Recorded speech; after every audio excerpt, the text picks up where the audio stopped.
Kumustahin po natin ang lagay ng trapiko sa bahagi ng Rojas Boulevard sa gitna po ng umaarangkadang road rehabilitation at upgrading project ng DPWH.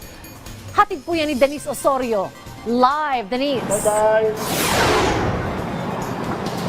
Dayan, nitong Lunes, sinimula ng Department of Public Works and Highways ang road rehabilitation at upgrading dito sa kahabaan ng Rojas Boulevard.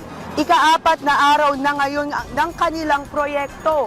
Sa nakikita ninyo ngayon, mabagal na ang takbo ng trapiko dito sa pagkalabas ng stoplight o pagkalagpas ng stoplight sa Pasaje del Carmen Street.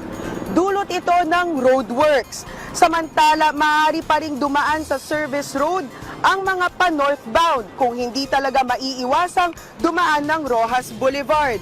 Patuloy na pinapaalalahanan ng DPWH ang mga motorista na dumaan na muna sa mga alternatibong rota upang maiwasan ang posible pang bumigat na trapiko dito, lalo na ngayong rush hour. Dayan, ayon sa Department of Public Works and Highways, ang posibleng end date nitong proyektong ito ay sa October 2025. Yan ang pinakauling balita mula rito sa Rojas Boulevard, Maynila. Balik sa'yo, Dayan.